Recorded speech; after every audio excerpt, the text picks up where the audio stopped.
গণঅভ্যুত্থান নিরপরাধ দেশ ছাড়া করার জন্য বাধ্য করা হয়েছে এইটা এই অঞ্চলটা। কেন তাদের সরাই দেওয়া হয়েছিল?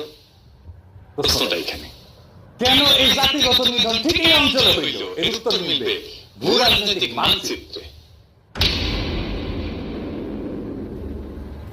রাখাইন রাজ্য হঠাৎ করে অর্থনৈতিক গুরুত্ব পেতে শুরু করলো এই প্রকল্পের জন্য, কাবাগান প্রকল্পের কারণে।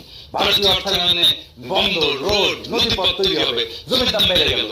এমন অঞ্চলে মায়ানমার আর ভারত সরকার তার সম্ভাব্য হুমকি রোহিঙ্গা মুসলমানদের রাখতে চাইল না। ভারত চাইবে না যেখানে সিটুয়েতে তার পণ্য নামবে সেটা মুসলমান এলাকা হোক, যেখান থেকে তার পণ্যটা যাবে সেটা মুসলমান এলাকা হোক। তাদের সরাই দিলে ভূমি থাকবে খালি, বিরোধ থাকবে না, প্রজেক্ট চলবে নির্বিঘ্নে। এটাই বলে ডেভেলপমেন্ট ইনডিউস ডিসপ্লেসমেন্ট।